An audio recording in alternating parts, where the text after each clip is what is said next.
Hello दोस्तों, मैं गीता कुशवाहा आपके अपने चैनल गार्गी ज्ञान केंद्र में आपका फिर से स्वागत करती हूँ। और आज मैं आपके लिए एक नया टॉपिक लेकर आई हूँ।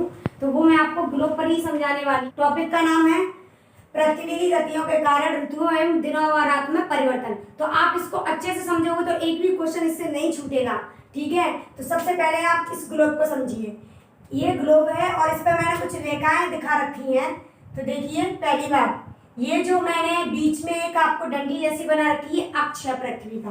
अक्ष बोलते हैं क्योंकि इसी अक्ष पर पृथ्वी रोटेट करती है, घूमती है, अपने ही अक्ष पर घूमती है, उसको घूर्णन गति बोलते हैं। तो गति भी दो प्रकार की होती है। तो सबसे पहले मैं आपको ये समझा दूं। तो ये है, देखिए, नॉर्थ पोल यानी कि उत्तरी ध्रुव।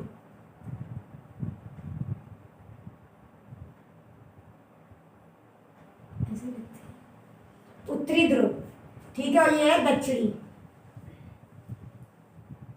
ध्रुव, ठीक है, साउथ पोल। अरे साउथ पोल, अब देखिए ये जो मैंने कुछ रेखाएं बना रखी हैं, साइड ये 0 डिग्री पर है। इसको बोलते हैं भूमध्य रेखा, जो पृथ्वी को दो भागों में बांटती है। या बोलते हैं इसको, या सॉरी दोस्तों, या फिर हम इसको बोलते हैं विषुवत रेखा। क्या बोलेंगे? विषुवत रेखा, ठीक है दोस्तों। ये 0 डिग्री वाला, और भूमध्य रेखा भी बोलते हैं। और ये जो ऊपर जाएंगे 23.5 डिग्री पर, ये होगी कर्क रेखा ऊपर वाली उत्तरी गोलार्ध में। और 23.5 डिग्री नीचे जाएंगे तो ये होगी मकर रेखा दक्षिणी गोलार्ध में। ये आप थोड़ा याद रखिए कि दक्षिणी गोलार्ध में मकर रेखा है और उत्तरी गोलार्ध में कर्क रेखा है। ठीक है, रेखा लिख दें यहाँ पर, ये रेखा होगी। और फिर उसके बाद ये 66 डिग्री आ जाता है आपका, 66.5 डिग्री। ये भी 66.5 डिग्री होगा, ठीक है। ये तो फिर 90 डिग्री हो जाएगा आपका यहाँ पर, सीधे जाते जाते ये 90 डिग्री का। और ये भी 90 डिग्री, ठीक है। इससे क्या है, मैं आपको जब समय बताऊंगी कि समय कैसे निकालना है और स्थानों की स्थिति बताऊंगी, तब मैं आपको ये सारी चीजें, क्या देशांतर और अच्छा समझा दूंगी। फिलहाल आप इतना ही समझ लीजिए। तो अब मैं बताऊं ये चीजें थोड़ी, ये पॉइंट आपको माइंड में रखने, कितनी डिग्री पर है, ठीक है। अब इसके बाद पृथ्वी दो प्रकार की गति करती है, यह आपको पता है। पहला जो मैंने आपको इससे समझाया, अपने अक्ष पर घूमती, जिसको हम घूर्णन गति बोलते हैं। तो पृथ्वी कितने प्रकार की गति करती है? पहली गति घूर्णन गति, जिसको हमने बोला था कि दैनिक गति भी बोलते हैं। दैनिक का मतलब जानते हो?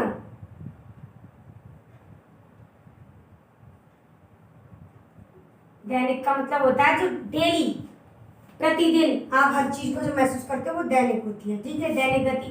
तो ये जो गति होती है, पृथ्वी क्या करती है? अपने अक्ष पर घूमती है।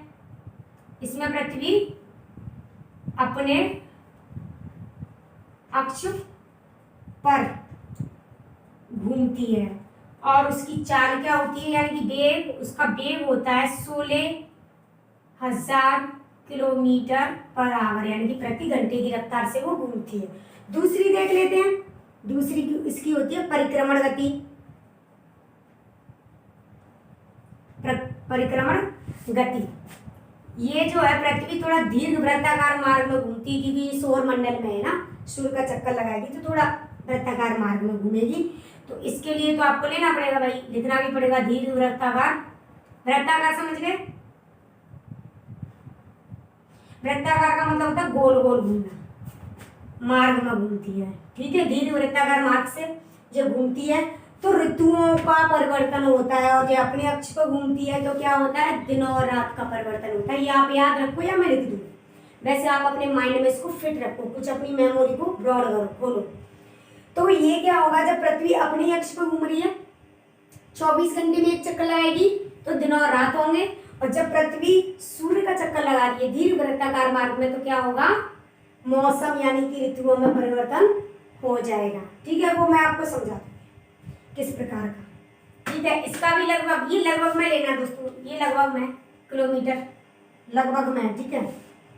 आप समझ जाना इसको, लगभग में, ये एग्जैक्ट फिगर नहीं है इसका, लगभग में। कुछ ज्यादा भी हो सकता है, कम तो रेयर ही होता है। और इसका भी 1,70,000 किलोमीटर प्रति घंटे की रफ्तार से ये सूर्य का चक्कर लगाती है, लगभग में ही, ठीक है दोस्तों। अब चलें यहाँ देख लें अब क्या हो रहा है, कंडीशन क्या चल रही है, दिन और रात। या फिर मौसम कैसे बदले। ठीक है, 21 इधर से समझाऊंगी आपको, थोड़ा सही लगेगा। 21 मार्च ये थोड़ा याद रखने योग्य दिन है। 21 मार्च को सूर्य सीधा कहाँ चमक रहा है, यहाँ विषुवत रेखा पर चमकता है, अपनी किरणों को डालता है। याद रखना, सूरज इन्हीं से आता है पृथ्वी के चारों ओर, पृथ्वी जाती है, मूव करती है, तो उसकी किरणें सीधी पड़ती हैं इस पर, विषुवत रेखा पर, तब पूरी पृथ्वी पर दिन और रात बराबर होते हैं। और उत्तरी गोलार्ध में, ये दोस्तों मैं इसको लिख दूंगी, उत्तरी गोलार्ध है, विषुवत रेखा से ऊपर का भाग क्या कहलाता है, उत्तरी गोलार्ध। आप ऐसे समझ जाना, नॉर्थ हेमिस्फीयर। तब उत्तरी गोलार्ध में क्या होता है, बसंत ऋतु आती है। ये देखिए मैंने यहाँ दिखाया है, 21 मार्च को सूर्य जब विषुवत रेखा पर सीधा चमकता है तो उत्तरी गोलार्ध में बसंत ऋतु का मौसम होता है। और बसंत ऋतु आप जानती हो कितनी सुहानी होती है वो।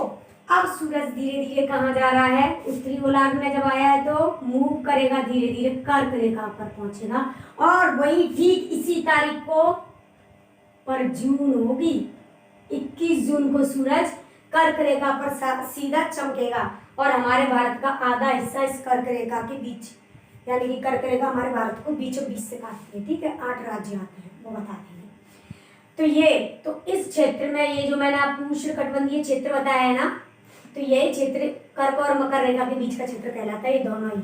ठीक है, उष्णकटिबंधीय क्षेत्र। तो उत्तरी गोलार्ध में उस दिन क्या होगा, गर्मी, यानी कि ग्रीष्म ऋतु आ जाएगी। और वहीं गर्मी होगी तो दिन बड़े होंगे और रातें छोटी होंगी। और यही अगर इस बात को, इस फिगर को अगर हम उल्टा लें दक्षिणी गोलार्ध में, तो दक्षिणी गोलार्ध में दिन छोटे होंगे और रातें बड़ी। इसका मतलब क्या है, दक्षिणी गोलार्ध में सर्दियां आ गई और उत्तरी गोलार्ध में गर्मियां। तो ये देखिए 21 जून को सूर्य जब कर्क रेखा पर सीधा चमकता है तो उत्तरी गोलार्ध में उष्णकटिबंधीय क्षेत्र में क्या आती है, ग्रीष्म ऋतु का मौसम आ जाता है। ठीक है, बात आती है फिर से सूरज आएगा वापस, सूरज नहीं आएगा सॉरी, उसकी किरणें फिर से ये मूव होगी, फिर से इक्वेटर पर ही दोबारा। तो वो तारीख होती है आपकी 23 सितंबर। ठीक है दोस्तों, ये तारीख भी याद होनी चाहिए।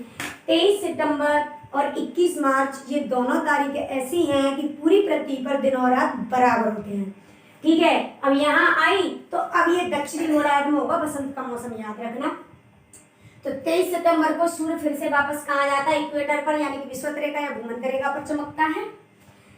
तो दक्षिणी गोलार्ध में बसंत ऋतु होगी, लेकिन उत्तरी गोलार्ध में तो शरद ऋतु होगी, हल्की हल्की ठंडियां आना शुरू हो जाएंगी। ठीक है, लोग थोड़े भारी भारी कपड़ा पहनेंगे, मतलब स्वेटर वेटर तो नहीं पहनेंगे, थोड़े मोटे मोटे कपड़े पहनना शुरू कर देंगे। तो ये वाली कंडीशन है। फिर सूरज नीचे की ओर आएगा और कहाँ चमकेगा, यहाँ। तो इसकी भी तारीख आपको याद रखनी है, 22 दिसंबर। 22 दिसंबर को सूर्य कहाँ चमकता है, दक्षिणी गोलार्ध में प्रवेश कर जाता है और मकर रेखा पर सीधा चमकता है। तो इस हिसाब से तो मकर संक्रांति हमें 22 दिसंबर को मनानी चाहिए, लेकिन ये अपना इसका फंडा है। तो मकर रेखा पर सीधा चमकता है तो दक्षिणी गोलार्ध में जो है दिन कैसे होंगे, बड़े और रातें छोटी। लेकिन यही उत्तरी गोलार्ध में फिर उल्टा हो जाएगा, दिन छोटे रातें बड़ी, क्योंकि हमारे यहाँ क्या हो गया, शीत। देखो मैंने लिख रखा है, शीत ऋतु। उत्तरी गोलार्ध में आ गई सर्दियां। तो वही देखिए 22 दिसंबर को जब सूर्य सीधा मकर रेखा पर चमकता है तो दक्षिणी गोलार्ध में, पॉइंट नोट, ग्रीष्म ऋतु आएगी और उत्तरी गोलार्ध में शीत ऋतु, यानी कि उत्तरी गोलार्ध में सर्दियां आ जाएंगी और दक्षिणी गोलार्ध में गर्मी का मौसम आ जाएगा। तो ये मकर रेखा जो है काफी जगहों से बीचों बीच से गुजरती है। हम ऑस्ट्रेलिया इसका अच्छा खासा उदाहरण ले लेते हैं। इस टाइम पर ऑस्ट्रेलिया में बहुत भयंकर गर्मी रहती है। ठीक है, आने वाला है जून, 21 जून, तब आप महसूस करोगे। उत्तरी गोलार्ध का सबसे बड़ा दिन होता है 21 जून और यही दक्षिणी गोलार्ध का सबसे बड़ा दिन होता है 22 दिसंबर। और दोनों ही, यानी कि दोनों ही गोलार्ध या पूरी पृथ्वी पर जो दिन और रात बराबर होते हैं, 2 तारीख होती है आपकी, कौन सी, 21 मार्च व 23 सितंबर। ये आपको याद रखने पूछ लिए जाते हैं कि दिन और रात कब बराबर होते हैं। तो इस तारीख को तो बहुत कम देता है वो, क्योंकि लोगों को ये बहुत लोगों को पता होता है, इसको पॉइंट में रखता है। तो आपको ये चीज़ याद होनी चाहिए। ठीक है, ये मैंने आपको कुछ गतियाँ बता दी हैं कि घूर्ण गति जब होती है तो दिन और रात में परिवर्तन होता है, परिक्रमण गति जब होती है तो मौसम। आपकी ऋतुओं बदलती है। ऋतुएं 4 प्रकार की होती है, बसंत, ग्रीष्म, शरद और शीत। ठीक है दोस्तों, एक चीज और याद रखना, पृथ्वी हमेशा पश्चिम से